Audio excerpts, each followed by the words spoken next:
Welcome back. Now this is lecture number 6, and we're going to be part 1.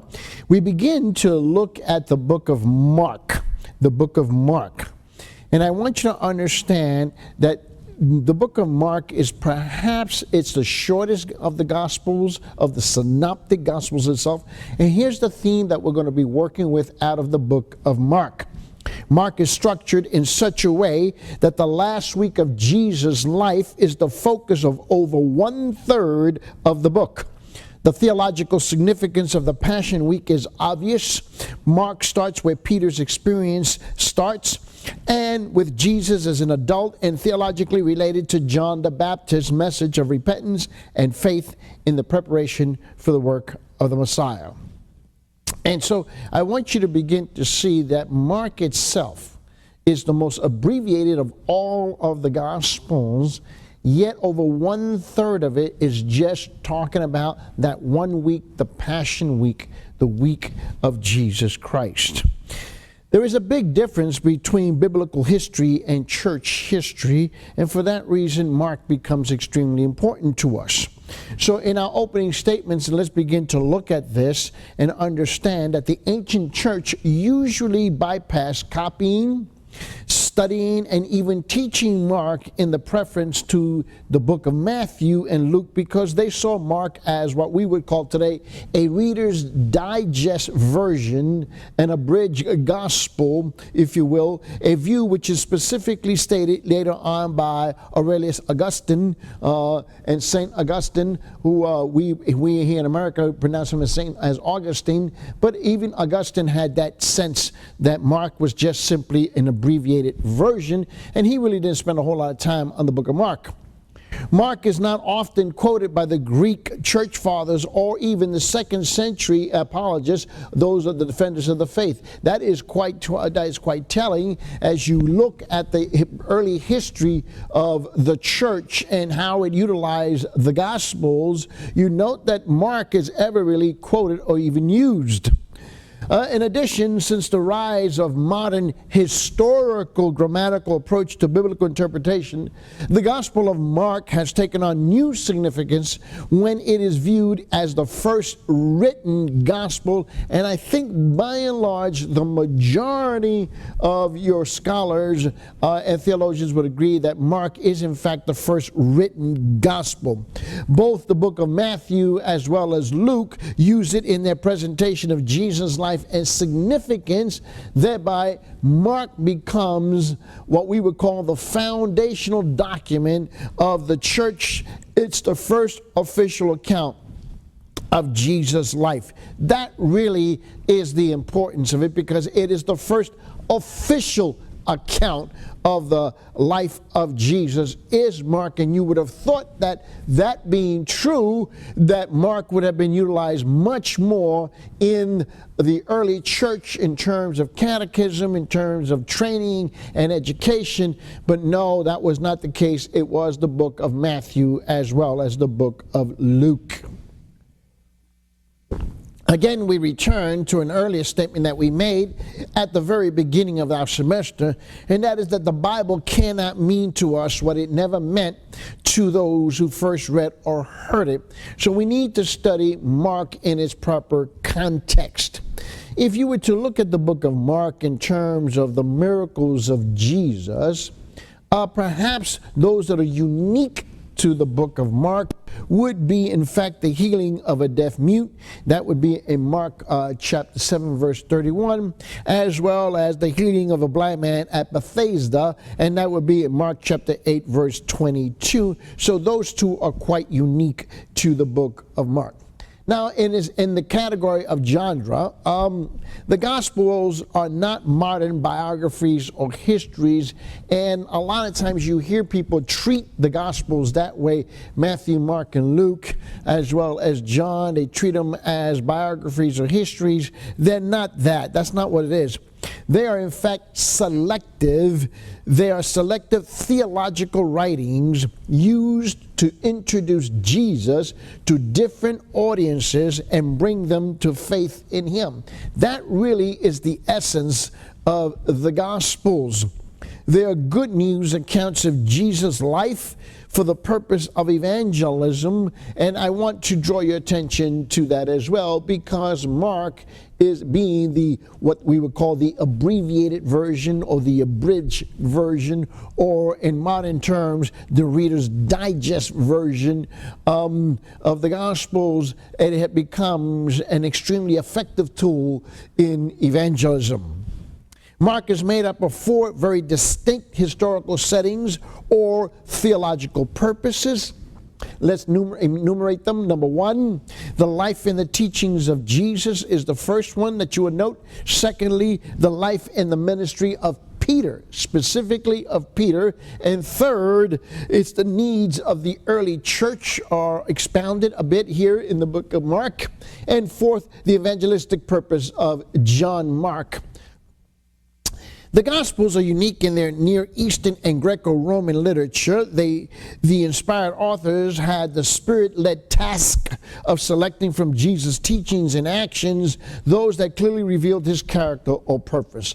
Let me, as a side note, to reiterate this issue. That is that each of the writers of the Gospels, and now we're into Mark, had the freedom to select those areas that they were going to highlight and which would become the salient points of their particular gospel in the presentation of who Jesus is. So you need to understand they had that freedom to do that. They arranged these words and the actions of Jesus in different ways. One example would be in comparing Matthew's Sermon on the Mount. That would be Matthew chapter 6, 5, 6, and 7, with Luke's Sermon on the Plain. It becomes obvious that Matthew tended to collect all of Jesus' teachings into one very long sermon, while Luke spreads these same teachings throughout his gospel. So when we read the book of Matthew, as an example, we see him sitting there, if you will. I've actually heard a preacher say this one time. He actually said this one time on the radio. I'm trying to remember which radio station it was that I was listening to, and he said Jesus spent 3 days on the Sermon on the Mount preaching. And he preached one day Matthew 5, another day he preached Matthew 6, another day he preached Matthew 7, and it was all in one sitting that he did all of this, and he couldn't seem to justify, and he was unable to clarify or even provide any evidence of that. But what we do know is that the book of Matthew collected all of it and put it and puts it down in writing as if it's one long sermon, contrary to Luke, which spreads it throughout all of the Gospel of Luke itself. Mark basically evades much of that in an abbreviated form.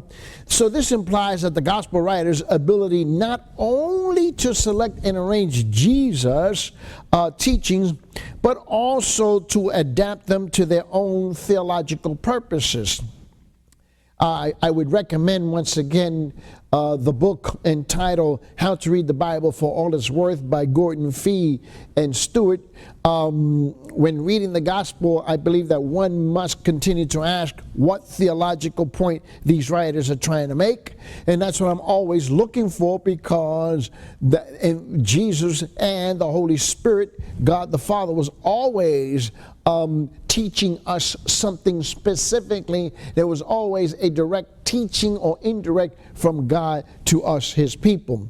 So why include this particular event, miracle, lesson here is the question that I'm always asking when I'm looking at the Gospels itself. Why is that inserted here? And why is it at this particular location in terms of the perspective or the point of view of that particular author? So those are the kinds of questions that I'm asking, so to get a better grasp of the book of Mark. Mark's gospel is also a good example of clearly koinonia Greek, Koine, Koinonia Greek, which would be now the common Greek language, as a second language of the people of the Mediterranean world at that time. So we find that Mark is written particularly in that. And Mark's mother tongue was Aramaic, as was Jesus and as all the Jews in the first century Palestinian. Their tongue was Aramaic.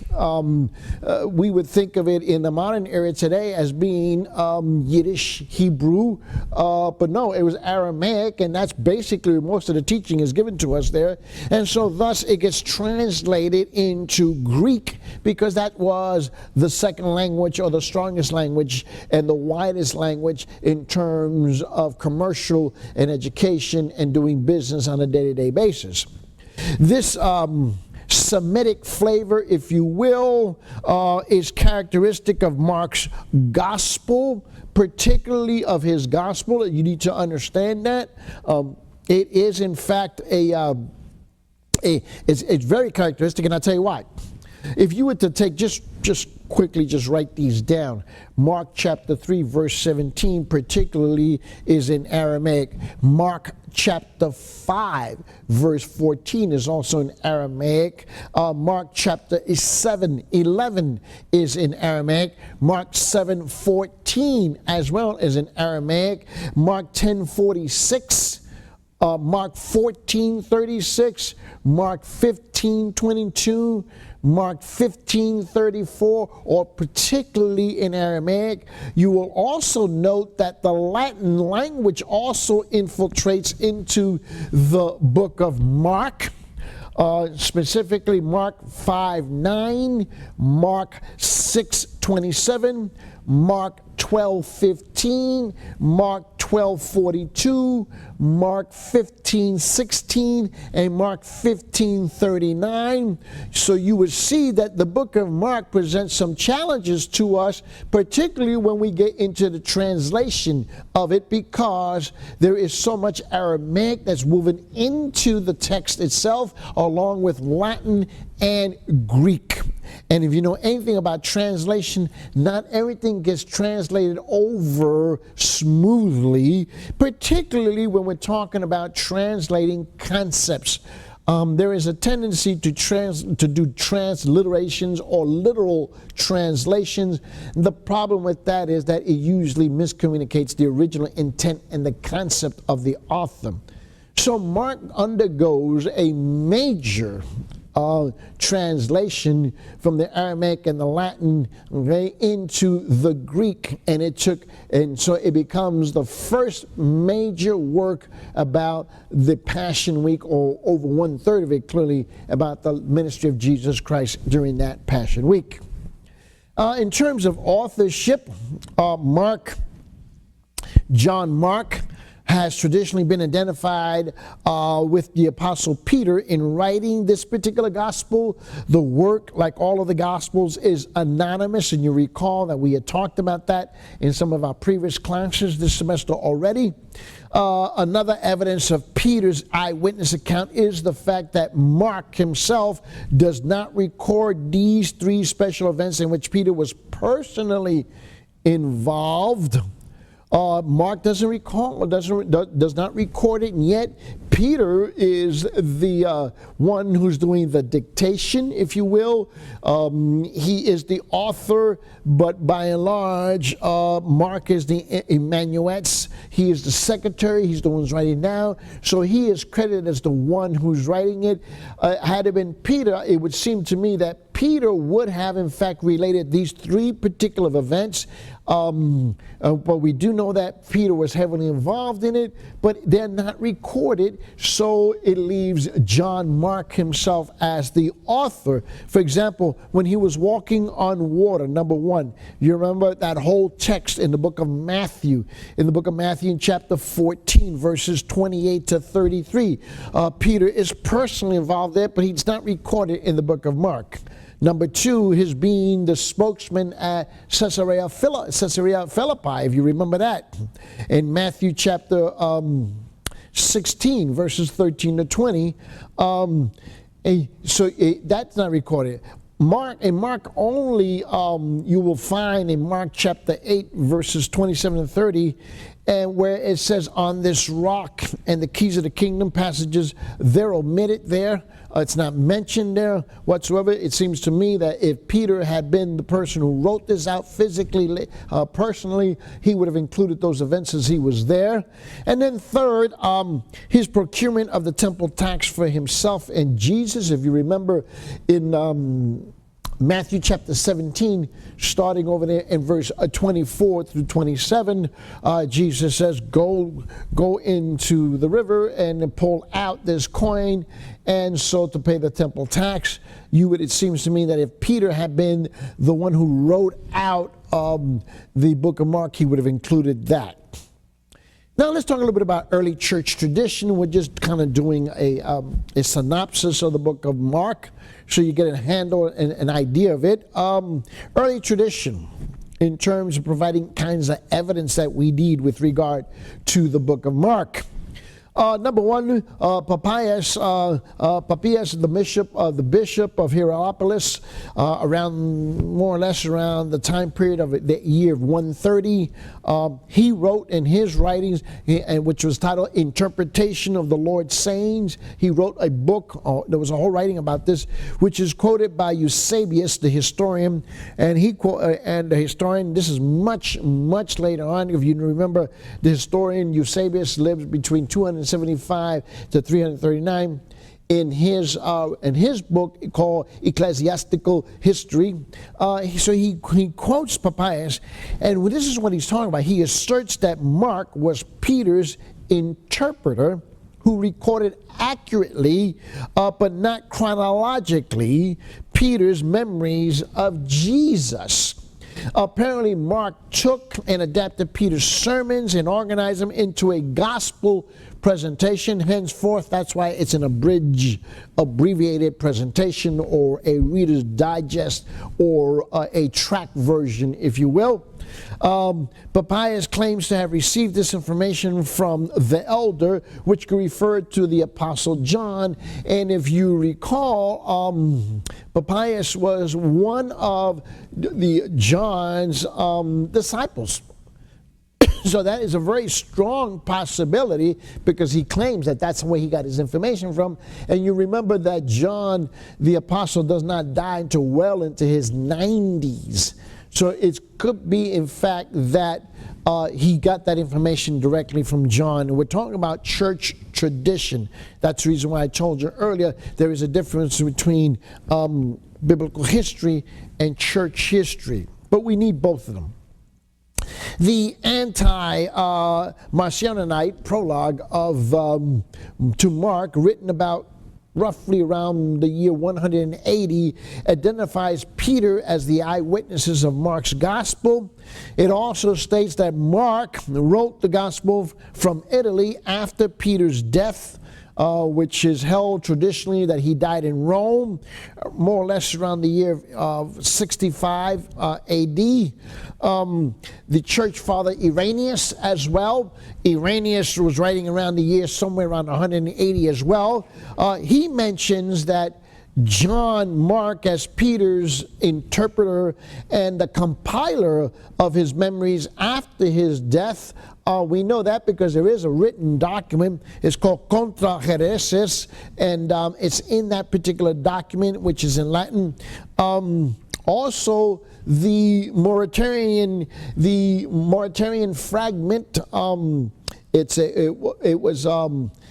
It would be a canon. It's a document that was written somewhere around the year 200 from Rome. Although the text is incomplete, because not all of it was found, seems to indicate to some degree that John Mark recording of Peter's sermons.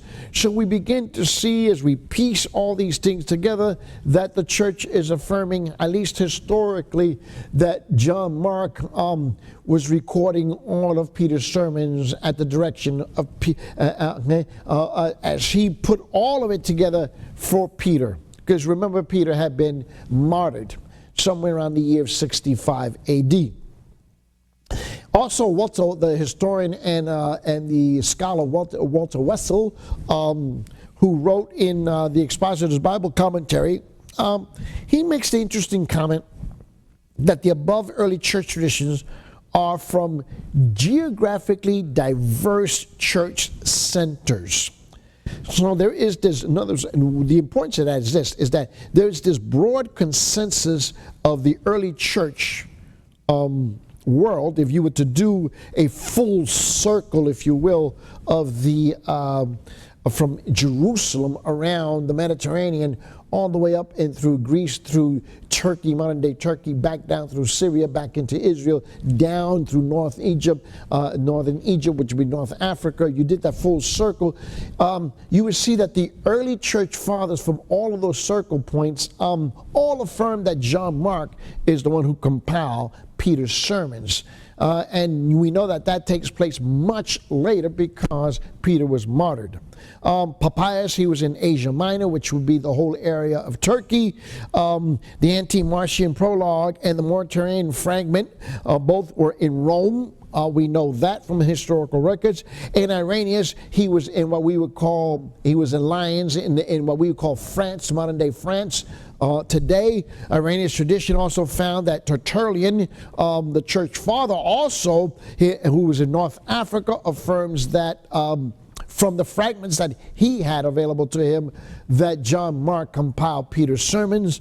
And we also have Clement of Alexandria in Egypt in the Hepataphatus, which is a document that he wrote, number 6. Also quotes Eusebius the historian as well. So this geographical diversity gives a lot of credence to its trustworthiness because of the tradition of wide acceptance in the early church Christianity, and that is that John Mark is the compiler of all of Peter's sermons, which is what the book of Mark is. So what do we know about John Mark himself becomes important. We know that his mother was a well-known believer in Jerusalem. We know that, in whose house the church met. And it's believed that it's her house that the Lord's Supper took place. That's where it's believed. We see that in Mark in chapter 14, verses 14 to 15. Let me just go there really quick. For the purposes of time, we see that in Mark 14:14. It says, and whenever he enters to say to the owner of the house, thy teacher says, where is my guest room in which I may eat the Passover with my disciples? And he himself will show you a large upper room furnished and ready, prepared for us there. And the disciples went out and came to the city and found it just as he had told them, and they prepared the Passover. And we do know that John Mark gets mentioned later on because we do note that to be true in the book of Acts. We see that in Acts chapter 1, verses 13 and 14. We see it in Acts chapter 12, verse 12. So he was possibly what we would call the unnamed man who fled from Gethsemane. And that's what most overwhelming majority of the church history and the scholars indicate, that this is the same John Mark that gets mentioned later on in Mark 14, 51 and 52.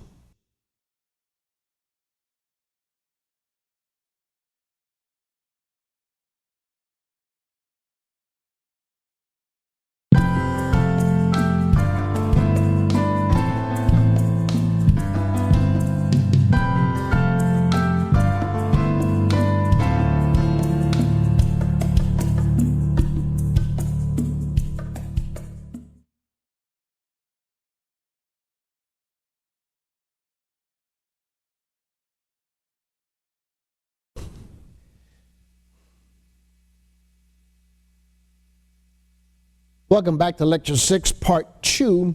We left off at the end of our last lecture talking about who is John Mark. Why does that become important? Because today, in modern scholarship, there is a huge attack on the authorship of this particular book. Yet church history, from the very onset, affirms that it is John Mark who compiles Peter's writings.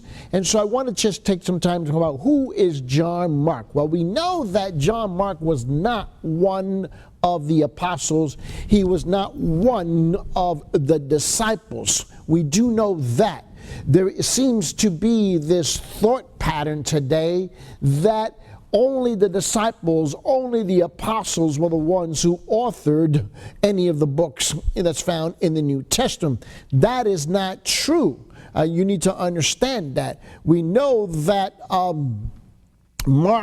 John Mark was not an apostle. We also know that Luke was not either. So I don't seem to understand why much more of an attack is on John Mark as opposed to Luke, which is almost non-existent. So I want to just draw your attention to who this is, because it does count. It does speak to the veracity of the book of Mark. If you undercut who put it together, then you undercut the entire gospel. Okay? And once you undercut the entire gospel of Mark, now you have a problem, because Matthew and Luke, okay, depended so heavily on Mark at the very outset. So now we've eliminated the synoptic gospels. And once you eliminate the synoptic gospels, then you run into a problem, okay, and that the gospel of John cannot stand on its own, according to the very same people who attacked John Mark. And so now we've eliminated all four gospels. So then if that is true, once you eliminate those gospels, now we have to get rid of Pentecost.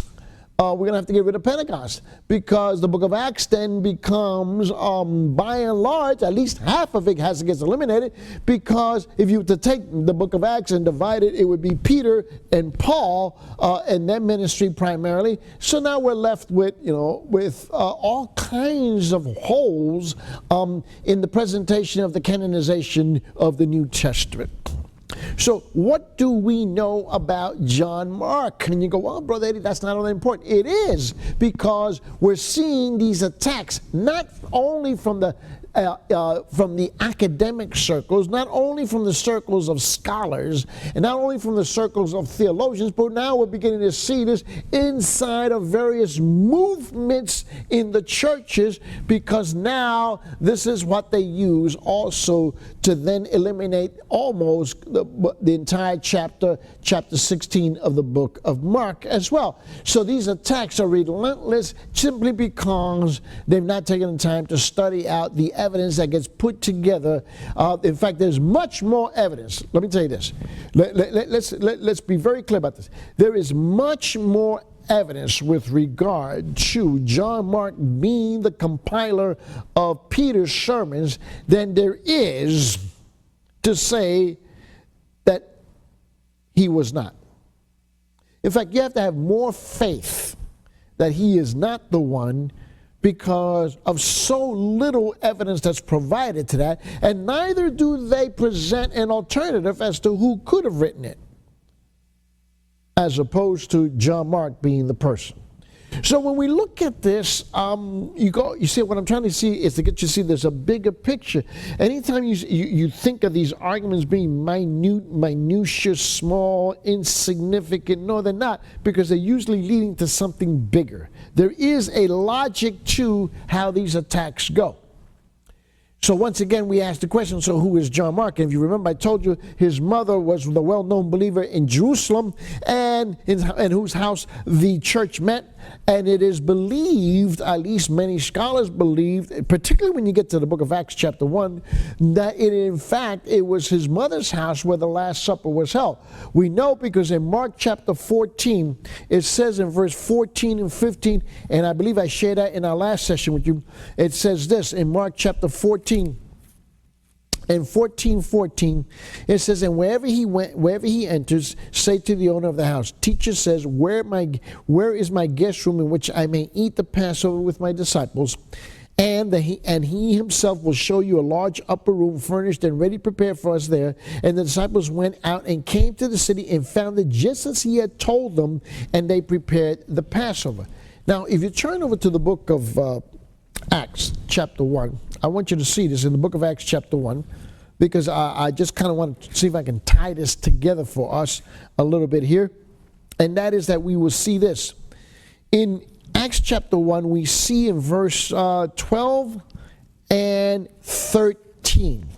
This is the upper room prayer meeting that's taking place.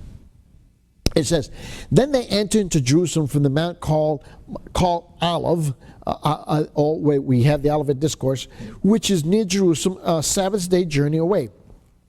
When they entered the city, they went up to the upper room where they were staying, and there is Peter and John and James and Andrew and Philip and Thomas and Bartholomew and Matthew, James the son of Alphaeus, and Simon the Zealot, and Judas the son of James.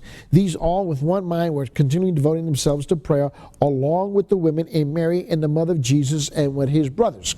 Now, it is interesting to note that many commentators do cite that this text here, because of its foundational information, not because it's a direct quote, but because of its foundational information that we gather out of this text, okay, is in fact, many will say, John Mark's home or the home of his mother.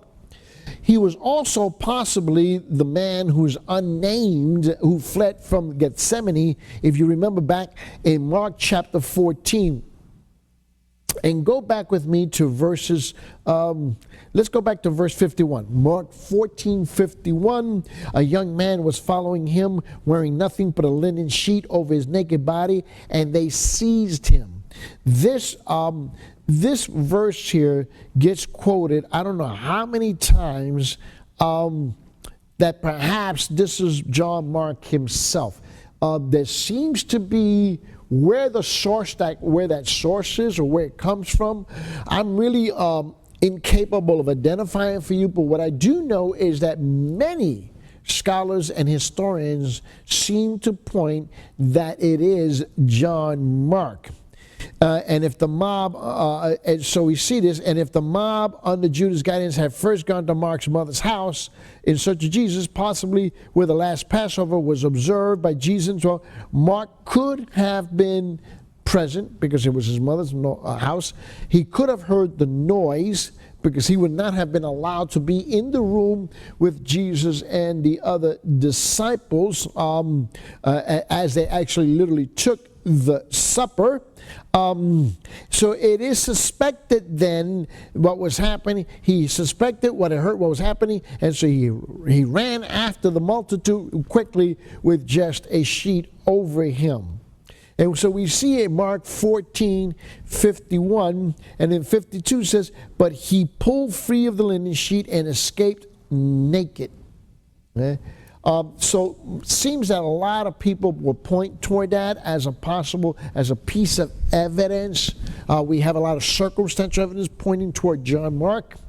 Also, he accompanied his uncle Barnabas. You remember Paul and Barnabas had a spat, a small little argument over this issue. In fact, you go to Colossians, in Colossians chapter 4, if I'm correct, in Colossians chapter 4, note what it says here in verse 10. It says, Aristarchus, my fellow prisoner, sends you his greetings, and also Barnabas' cousin Mark, about whom you receive instructions. If he comes to you, welcome him. So we know that Aristarchus was also a nephew of Barnabas, and it says that this was his cousin, and it mentions Mark here, and Paul, and you remember that and back when they went back to Antioch from Jerusalem, if you remember that, in Acts chapter 12, we see that as well in verse at the end of that chapter. Let's see, verse 25. And Barnabas and Saul returned from Jerusalem where they had fulfilled their mission, taking along with them John, who was also called Mark, John Mark. He was a companion of Barnabas and Paul on their first missionary journey. We see that because in Acts 13:5 it says this. And when they reached Salamis, they began to proclaim the word of God in the synagogues of the Jews, and they also had John as their helper, John Mark. We also know that he had to return suddenly home because later on, in fact, in the same chapter, in verse 13, in Acts 13:13 says, and now Paul and his companions put out to sea from Paphos and came to Perga and Pamphylia, but John Mark left them and returned to Jerusalem. We know that. We know at least that much information. So whatever the reason, we don't know what the reason. There's been a lot of speculation. We don't know really why John Mark left. There is all kinds of speculation, which I'm not going to get into. Later on, Barnabas wanted to take Mark on the second missionary journey, but you remember this caused an incredible and a horrendous disagreement between Barnabas and Paul. If you recall, they got into this argument. Look in Acts chapter 15 and go toward the end of that chapter and look at verse 37 here. Actually, let's start in verse 36. After some days, Paul said to Barnabas, let us return and visit the brethren in every city in which we proclaim the word of the Lord and see how they're going, how they are, so how they're doing. In verse 37, Barnabas wanted to take John, called Mark, along with them. But Paul kept insisting that they should not take him along, who had deserted them in Pamphylia and had not gone with them to the work. And there occurred such a sharp disagreement that they separated from one another, and Barnabas took Mark with him and sailed away to Cyprus. But Paul chose Silas and left, being committed by the brethren to the grace of our Lord.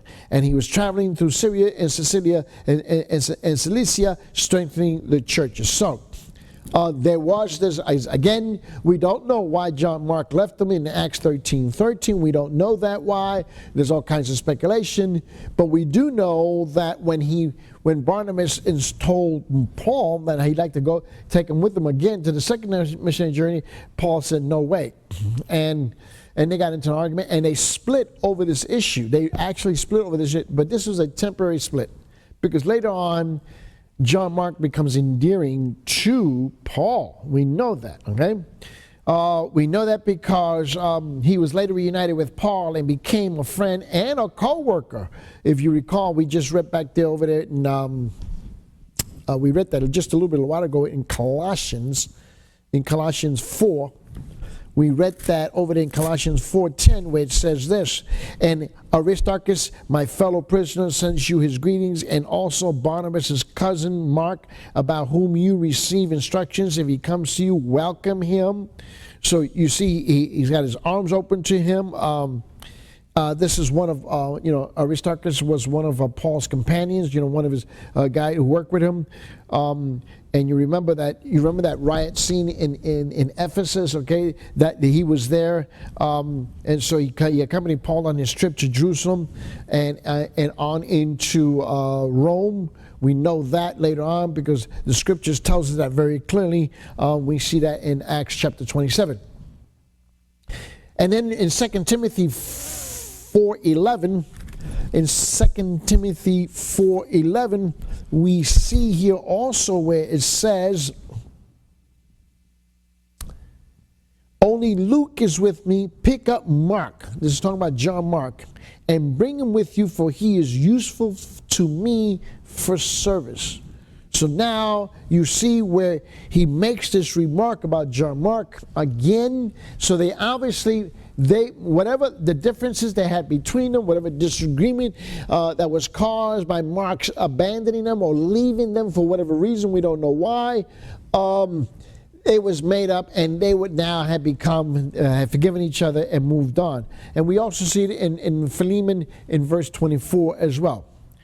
We know that John Mark was also a companion and a co-worker with Peter. We know that because in 1 Peter chapter 5, it tells us down there in the middle of that chapter, no, it's toward the end of that chapter. In 1 Peter chapter 5, it's at the end. It says in verse 13, it says this, she who is in Babylon, chosen together with you, sends you greetings, okay? And it says this, and so does my son Mark. Talking about John Mark, all right? Okay? He was the spiritual son of Peter. So he had come under the tutelage of Peter. And can you imagine being John Mark?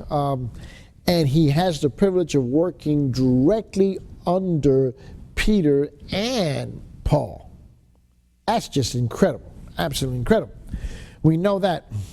And we know that it is very strongly that and it's believed, not only is it implied, but at least in early church history, that he was in Rome with Peter. First Clemens wrote from Rome back in somewhere in the period of AD 95. He alludes to Mark, as does in his writings called the Shepherds of Hermes. He alludes to Mark in his writings. Justin Martyr, around the year more or less of 150, he quotes Mark 3:17 and adds it and adds that it comes from Peter's memory. He makes it a statement that it comes from Peter's memory. And Mark is the one who records this. We also have Clement of Alexandria, somewhere also on the year period of AD 195, asserts that those who heard Peter's preach in Rome asked Mark to record all of his sermons. We know that from early church writings of traditions that he was asked to record all of his sermons. Tertullian in the year of 200, more or less, he wrote in his writings, in his epistle called the Against Marcion, he says Mark published Peter's memories. He establishes that, he makes that statement clearly. According to Eusebius again, and as well as the Origen, one of the early church fathers around the year 230, in his commentary on Matthew, the book of Matthew, because there was no known commentary on the book of Mark by anyone until the 5th century. In which again, as I tell you, I don't know why. All I can tell you is that Matthew became the most quoted, the most copied, the most studied, yet Mark was the foundational document for both Matthew and Luke, and it was the first written document. So I can't tell you why Mark did not have a commentary written on it until the 5th century, yet it was the anchor to Matthew and Luke.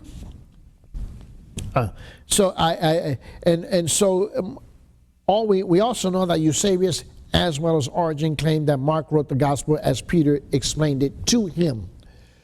Peter sat down with Mark and explained all the things that he had experienced and he had seen and the things that he had preached during his lifetime before he was martyred in Rome.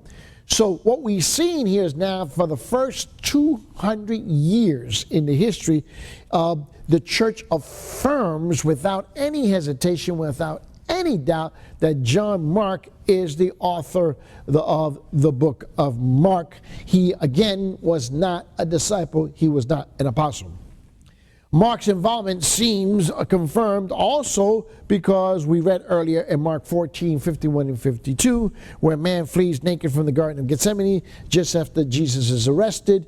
And this unusual and totally unexpected detail seems to reflect Mark's personal experience, but also note the brevity of it, because Mark is what we would call the abridged version of the Gospels, or the abbreviated version of the Gospels, or what we would say today in the modern era, the Reader's Digest version of the Gospel. It would be Mark. It's the shortest book, it's the most abbreviated, and it just deals with the salient points of Jesus, but over a third of it concentrates on the Passion Week of that's what the majority of Mark deals with, of the life of Jesus. The dating of the book of Mark, the gospel is the eyewitness account and interpretation of Jesus' life, his actions, his teachings, and apparently taken from his sermons. We know that. They were compiled and distributed after his death, so we know that because both the anti-Marcion prologue that was written along with Irenaeus's writings also adds that it was done after the death of Paul also. So both Peter and Paul were martyred under the reign of Nero in Rome. because church tradition tells us that. So the exact dates are uncertain, but if true, then probably the date of Mark was somewhere in the mid-60s. Again, I wouldn't get hung up on the dating of the particular Gospels themselves, and the reason for that is because neither one of the Gospels identifies the author. There's a lot of allusions to who they are, but there is no direct, as opposed to, let's say, the book of Rome, the book of Romans, where Paul identifies himself, or you go to Corinthians, Paul's identifying himself, or Ephesians, or Philippians, or Galatians, and Thessalonians, and so forth. Okay? Quite different there. It's possible also that in the writings of the anti-Marcionite prologue, and as well as Irenaeus, they do not refer to Peter's death, but they only refer to his departure, when his exodus from Rome. That's all they do. There is some traditional evidence that even Justin and Hippolytus, both of them in their writings, that Peter visited Rome during the reign of Claudius as well. And that, in fact, Eusebius seems to affirm that as well. So why is all that important? Because Mark always accompanied Peter. That's why. And Peter seemed to have, obviously had the experience there, but Mark seems to have all the information of that not one of the other Gospels mentions whatsoever.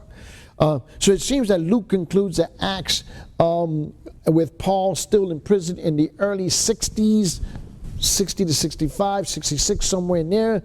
And if it is true that Luke used Mark in his gospel, then it must have been written before Acts. We know that, and therefore it becomes in the early 60s. And by and large, I would say that the overwhelming majority of the scholars, along with the theologians, say that Mark is the first written gospel before Matthew, before Luke. And that's the reason why, if you remember at the beginning of this semester, I talked to you about the Synoptic Gospels, and I said we will put it in the order of Mark, Matthew, and Luke. That's the reason why, not the way it was canonized in the Bible. But that's the difference. And I mentioned to you that I would not engage in the chronological issue, but in the canonical issue. And why? Because Matthew and Mark come after. Matthew and Luke come after Mark, and they depend heavily on what Mark had to say.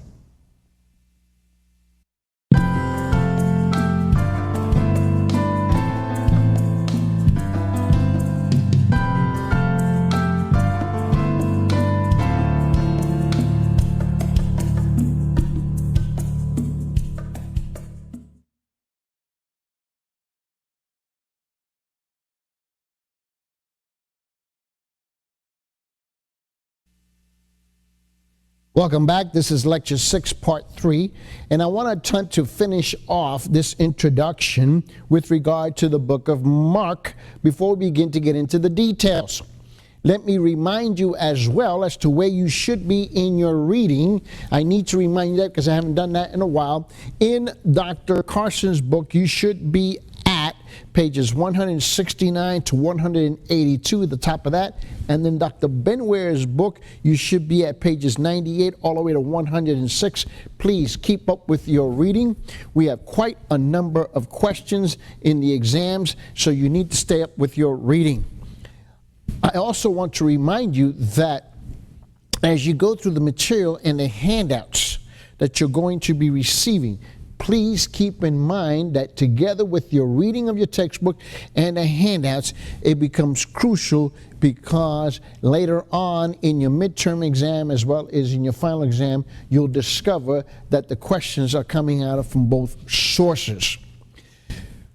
In the book of Mark, as we have been having the discussion here, I want to look at who was intended to receive the book of Mark. Who were the recipients of the book of Mark? Well, first of all, Mark is connected to Rome by several early church writers. It is believed that the book of Mark was directed to the believers in Rome of their day. Right? We know that according to that because 1 Peter chapter 5:13 speaks to part of that issue in 1 Peter 5:13, just briefly there. And note what it says. It says here, She who is in Babylon chose him together with you, sends you greetings, and so does my son Mark. Now you need to go, well, what does that have to do? Well, this is a reference to the church in Rome. This is to the reference to the church in Rome. And so it is believed that this is where the majority of the intended audience found themselves. We also know from the documents, as I've mentioned in the past, the anti-Marcionite prologue documents in Italy of that day. We know that it mentions Mark specifically as the writer, along with this particular gospel as being directed to them, along with one of our early church fathers, Irenaeus. We know that according to his writings, that it is also mentioned, along with Clement of Alexandria, as well as Eusebius the historian, also mentioned that Mark is in fact the gospel attributed to Mark, but also directed to the people of Rome. In addition, Mark does not specifically state his purposes in writing the gospel, but there have been several theories. Now, you go, well, why do we take time to do that? Well, because it has impacted today many of the preachers as they approach the book of Mark. I'm always fascinated and always amazed how the postmodern church always seems to deem the past as antiquated and no longer relevant for us today. And it always turns out that it comes back to bite us, because there's always a historical precedence for the things that are taking place today. Let me remind you also that there is no such thing as, in my humble opinion, as original thought. We've all derived our thinking and our understanding of much of this world from and through other sources. And so much of the heresy that you see today, or much of the misunderstanding that you see today, or much of the theories that one gravitates toward today, have had precedence in the past. We know that the book of Mark was an evangelistic tract. Why? As you recall, a number of classes ago, I mentioned to you, it is the shortest of all the Gospels. It's the abbreviated version of all the Gospels. It's the abridged version of all the Gospels. It's the Reader's Digest version of all the Gospels. And so it was much quicker to go through the life of Jesus and why he sacrificed himself for us, mankind. And so it became an evangelistic tract by which to share the gospel. And we know that to be true because in Mark 1, verse 1, it says, the beginning of the gospel of Jesus Christ, the Son of God. Immediately, we know what this gospel tract is about. And it was written specifically to the Romans, because in Mark chapter 1, verse 15, we also know that it says this to us.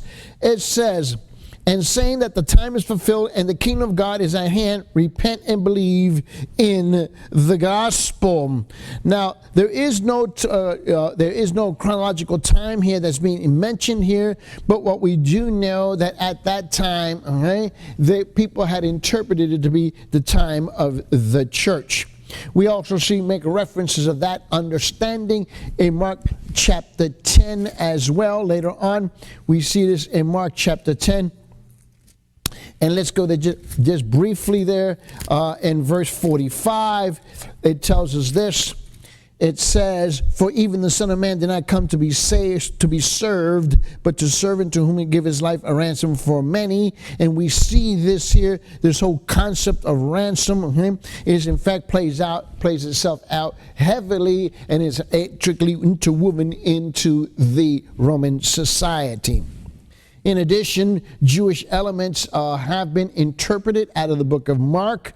We know that to be true. And if you remember a number of classes ago, we mentioned some of this about the Jewish language, the Latin language, and the Aramaic language, that was mentioned in the Gospels, and particularly in the book of Mark. We see this in Mark, the Jewish elements that are interpreted here. We see it in Mark chapter 7 as an example. If you just go to Mark 7 and look at the very beginning of that chapter, down in verse 3 and 4, it says, for the Pharisees and all the Jews do not eat unless they carefully wash their hands, thus observing the traditions of the elders. And when they come from the marketplace, they do not eat unless they cleanse themselves. And there are many other things which they have received in order to observe, such as the washing of cups and pitchers and copper pots, etc., etc., etc. This is a very Jewish orientation to the gospel. We see something similar in the book of Mark in chapter 14 as well. You see it later on in verse 12 there in Mark 14:12. We could see here where it says the following to us, and on the first day of the unleavened bread, when the Passover lamb was being sacrificed, his disciples said to him, where do you want us to go prepare for you to eat the Passover? So you see the Jewish elements coming out of this, and it's directed to the many Jews that were in Rome. We also see this later on in chapter 15 as well. And we see this in verse 42. And when the evening had already come, because it was the preparation day, that is the day before the Sabbath. And then it talks about Joseph of Arimathea and so forth.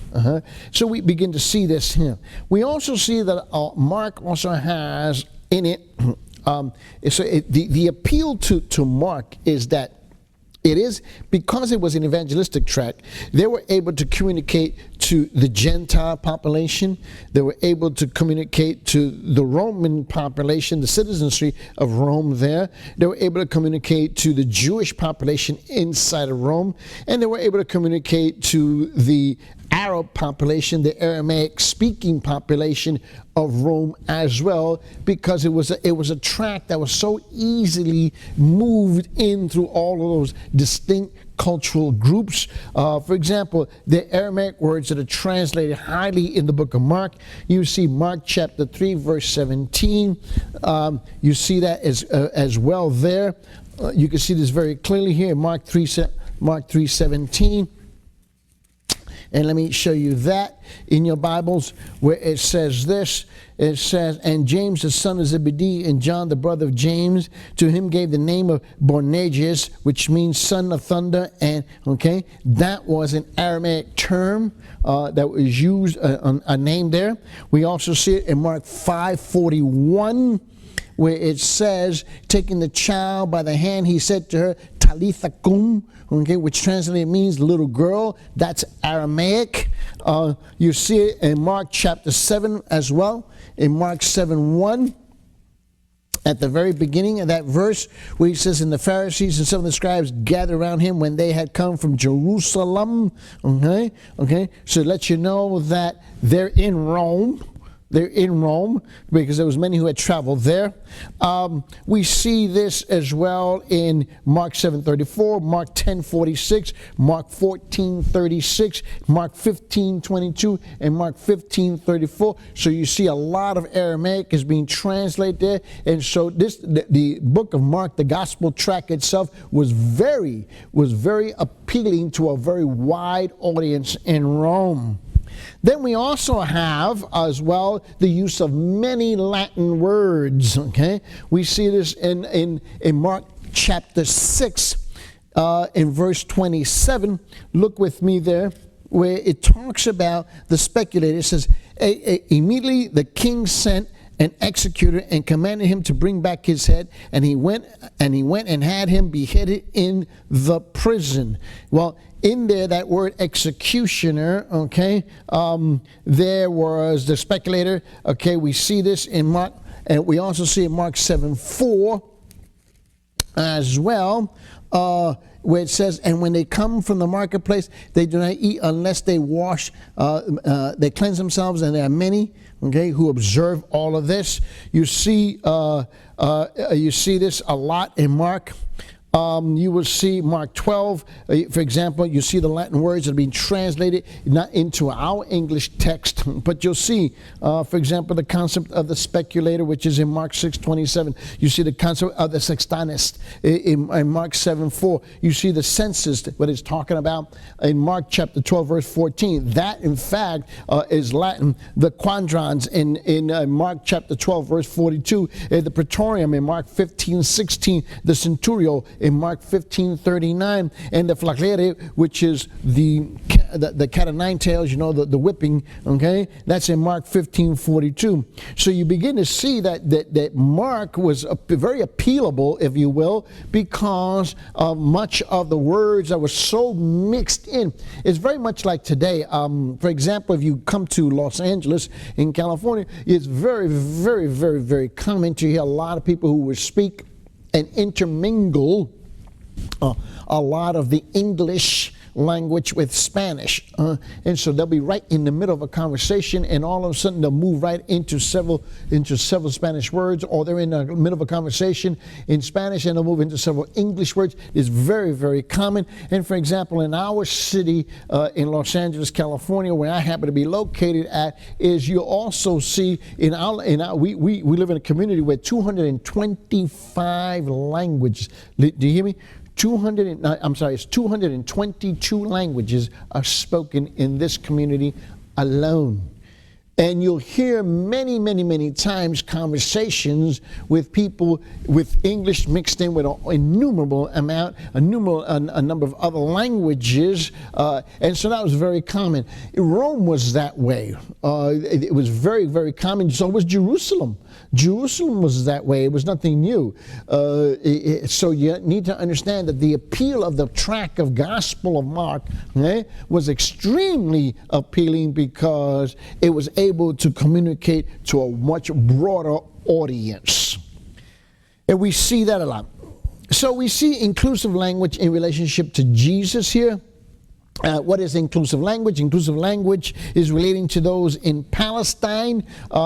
Jesus was never excluded. He was constantly involved in the act of inclusion, and we see this heavily in the book of Mark, particularly the way the gospel, the story of Jesus is spoken to. For example, if you went to Mark chapter 1, verse 5. It says, and all the country Judea was going out to him, and all the people of Jerusalem, and they were being baptized by him in the Jordan River, confessing their sins. So here we're talking about John the Baptist, but notice this is all the people. This is extremely inclusive language. And so you begin to see that Mark is very appealable to a wide and broad Roman audience. We also see this as well in verse 28 of the same chapter of chapter 1. Where you see, it says, immediately the news about him spread everywhere into all the surrounding district of Galilee, as the story is being related about Jesus back in Israel, but the story is being shared in Rome. We see this in verse 33. Where he says, and the whole city had gathered at the door. We see this in verse 39. And when he went into the synagogues throughout all Galilee, preaching and casting out the demons.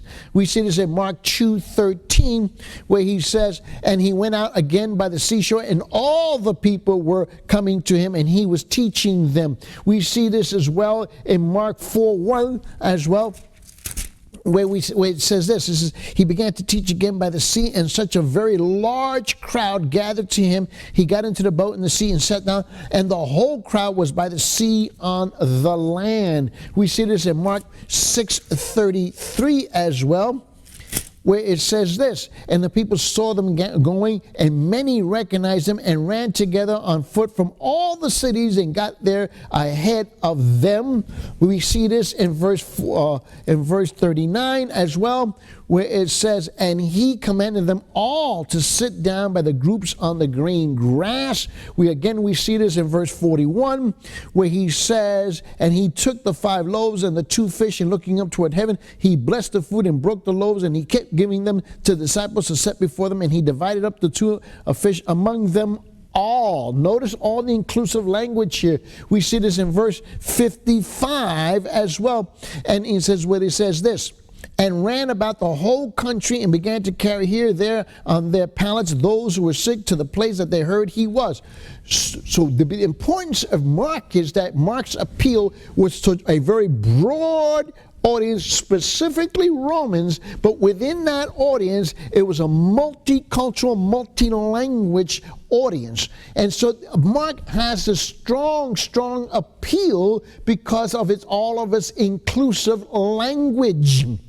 Now, if, for example, in the city again that I mentioned that I live to you, that I mentioned to you where I live here in Los Angeles in California, what we have is 222 languages spoken, and in the Southern California area, which encompasses a number of counties together, we're about 18 million people, okay, in one big location. So when we have conversations here, our language tends to be also inclusive. We'll use the word all, everyone, everybody. That becomes very important, particularly when we're sharing the gospel of Jesus Christ. Where I also happen to be located, and I happen to pastor the church, we are multicultural. Okay? So we have people from all over the place, and so I have to make sure that when I present the gospel to people, that I'm presenting it in a very inclusive language. Mark does this and has this very strong appeal to this.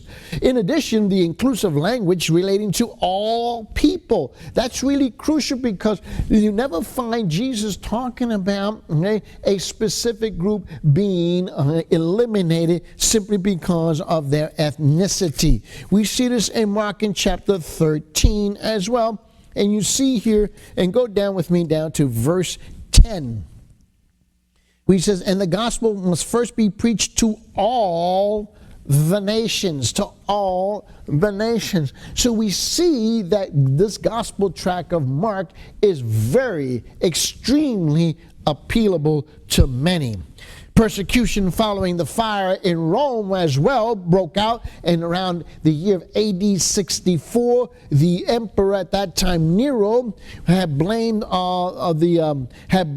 which Nero blamed on the Christians. Okay? This great fire that took place in Rome, he blamed the Christians, is what he did. Initiated probably one of the most terrible waves of death and persecution toward believers. And here's where we find that thousands fall because of this great persecution. Mark often mentions persecution a lot. Mark, if you were to look at the Gospels, and you look at Mark, Matthew, and Luke, and you remember that we're doing in that order simply because it is believed that Mark is, in fact, the first gospel that was written before Matthew and Luke. And also, there's enough theologians who have stated, and they believe that much of Matthew and Luke, okay, has a foundation, and that foundation comes from Mark, Mark's gospel.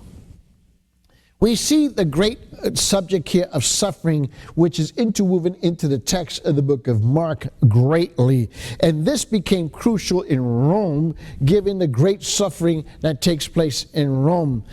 For example, if you go into Mark chapter 8 and you looked at verse 31, where it says the following, and he began to teach them that the Son of Man must suffer many things and be rejected by the elders and the chief priests and the scribes and be killed, and after 3 days rise again.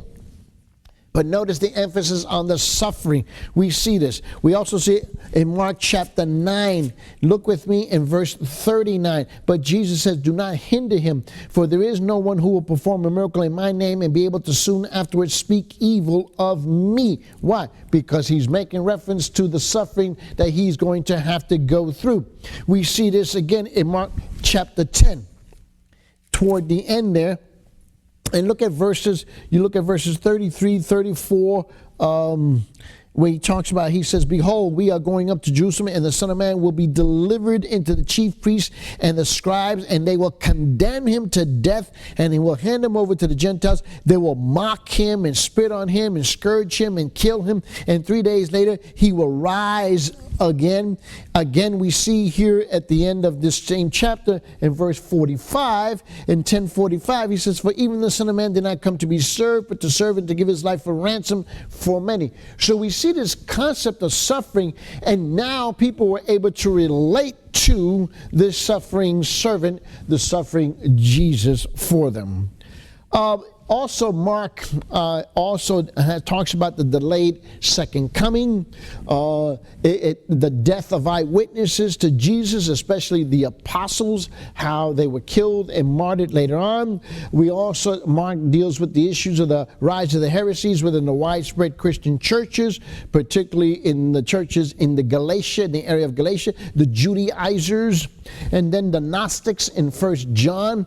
We see that is addressed there. And then we have a combination there of the Colossians in the book of Colossians, Ephesians, and 2 Peter, between the Judaizers and the Gnostics already coming into the church and attacking the church. We see this a lot. The structural outline of the book of Mark becomes very important for us to begin to understand because Mark is very, very clear. It is very, very clear as to the issues that it addresses. So I want you to understand, even though Mark is an abbreviated version, an abridged version, a Reader's Digest version, if you will, of the Gospels, but Mark covers a lot of ground, a lot of subjects, a wide audience in Rome, and yet it's appealable because it moves fast. It's short, sweet, and it moves extremely fast. And so they were able to share the gospel in its entirety, if you will, from A to Z, in a very abbreviated version, enough so that people were able to comprehend, able to hear, understand, and respond to the gospel call. The same should be true with us today out of the book of Mark. Mark does not get bogged down in the muck and the mire of a lot of details, but it gives us enough details that we may be able to comprehend, okay, the totality. If you had not read the book of Matthew, if you had not read the book of Luke, you had not read the Gospel of John, if you had not touched the Old Testament, if you will, then you would have an understanding of the Messiahship, of who Jesus is and why he came, if you were hearing for the very first time in Rome with a very multi-language, multilingual, multicultural audience that was there at that time. And that was the appeal to the Gospel of Mark, which is why it continues to be the appeal today. If for example, when we go through and we travel to the other countries, we share the quick, fast version of the book of Mark because you're able to cover a full scope. You're actually able to go full circle with the Gospel of Mark, and people can get an understanding, a grasp, an understanding of what is being presented to them. And so we should not be concerned about much of the details.